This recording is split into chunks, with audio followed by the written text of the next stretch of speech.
Hoy vamos a hablar de cómo y por qué reducir la dimensionalidad de un modelo. Antes de empezar, especificamos bien lo que es la dimensionalidad de un modelo.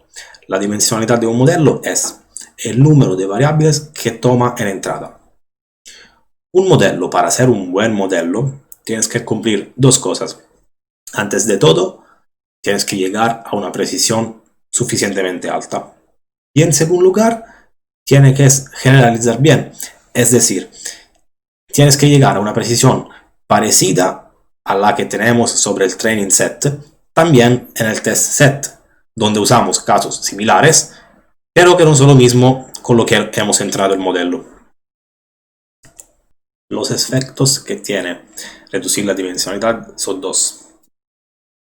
De un lado, reducir la dimensionalidad ayuda a la convergencia, ya que más variables tenemos, más ejemplos necesitamos para ajustar los parámetros de los modelos. Pero tampoco podemos usar demasiados ejemplos porque en este caso la red o el modelo sobreaprende, es decir, llega a una precisión demasiado alta sobre el training set, pero bastante mala sobre el test set. Y eso no es un buen modelo, como hemos ya dicho. Y de otro lado, quitar variables es igual a quitar informaciones. Y esto ayuda a generalizar, ya que dejaremos solo las informaciones importantes, principales y generales del training set, quitando las informaciones particulares de cada ejemplo. Vamos a ver cómo se puede hacer esto. Tenemos tres diferentes técnicas. La primera, que me gusta llamar métodos no convencionales. La segunda, técnicas de clustering, agrupamiento naturales. Y la tercera, que es la más importante, el PCA, análisis de las componentes principales. Hablamos de la primera.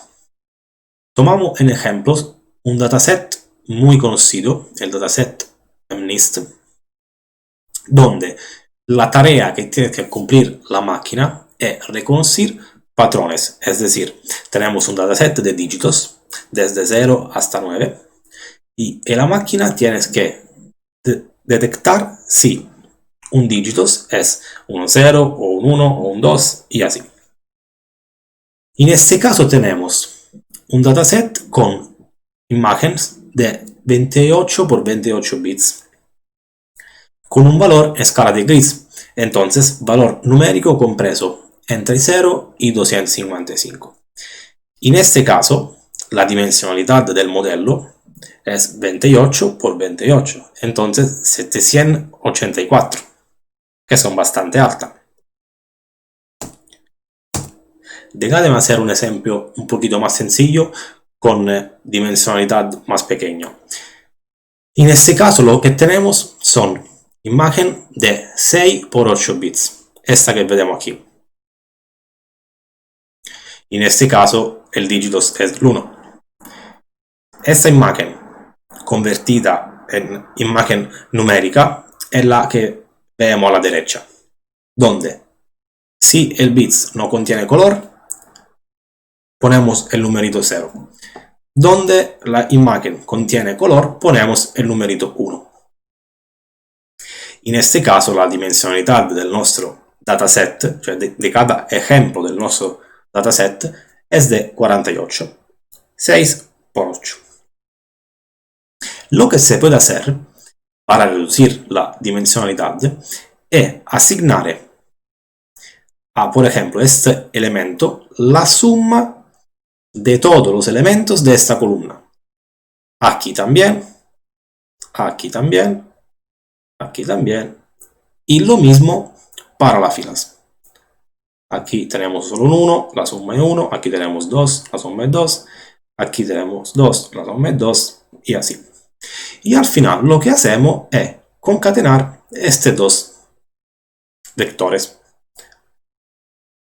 Y el nuevo ejemplo que tenemos es por lo punto esto de aquí, donde pasamos desde una 48 dimensiones que teníamos antes a una 14 dimensiones que tenemos ahora. ¿Hemos perdido informaciones con esta técnica? Claro que sí. Pero el modelo va a funcionar mejor. Hago un pequeño spoiler, sí, el modelo funcionará mejor, como vamos a ver en la sección siguiente. Una forma de reducir la dimensionalidad, como hemos dicho, es hacer un clúster, donde por ejemplo tenemos un dataset de, en este caso, 4 ejemplos a la izquierda, de 5 variables distintas. Esta variable puede ser numérica, puede ser categórica, en este caso, por ejemplo, son numéricas.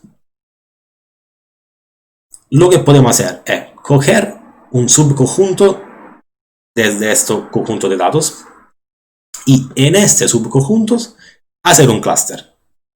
Es decir, reagrupar cada ejemplo en un número de clases que elegimos nosotros. En este caso, por ejemplo, he usado un clúster de 2 componentes, clúster 1, clúster 2, y al final cada fila tomará un valor, por appunto, o clúster 1 o clúster 2.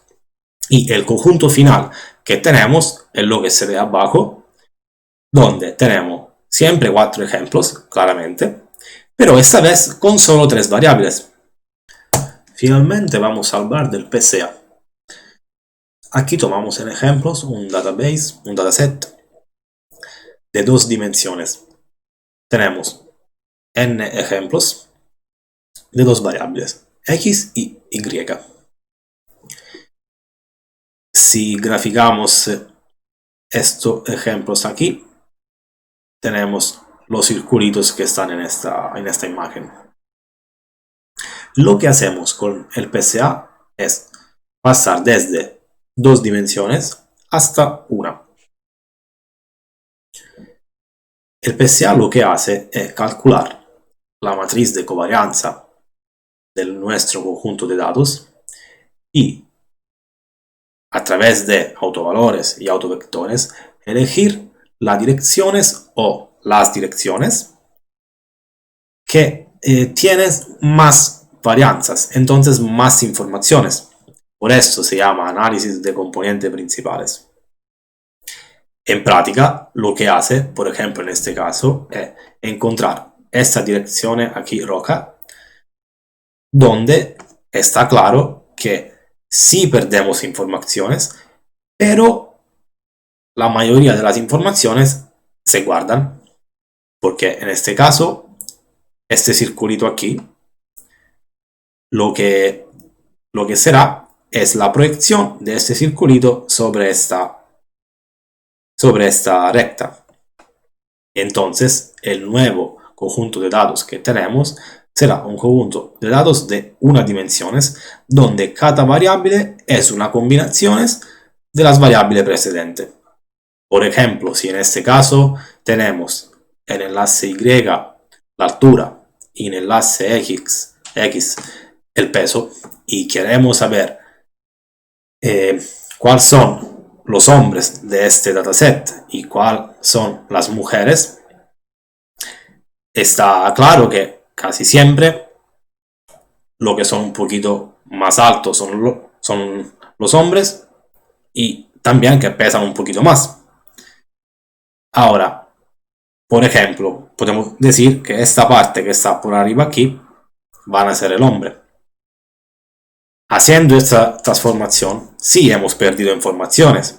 Puede ser que nos equivocamos en un poquito más de casos, pero todavía somos capaces de decir cuáles son los hombres y cuáles son las mujeres. Y también con una mejor generalización. Que dado que las variables que tenemos aquí ahora no son ni pesos y ni altura, pero son una combinación de los dos. Aquí he mostrado un ejemplo de PCA bastante sencillo, ya que tenemos solo 2 dimensiones y tampoco hace falta de reducir esta dimensionalidad. Pero esta técnica será muy útil cuando trabajamos con dataset, por ejemplo, de imagen, como lo de MNIST de dígitos, donde tenemos una dimensionalidad de 784 y esta técnica puede pasar desde una dimensionalidad de 784 hasta una dimensionalidad de 60, de 20, de 50, de 100, lo que queremos, de manera sencilla y de manera optimal, con una fuerte estructura matemática que está por atrás.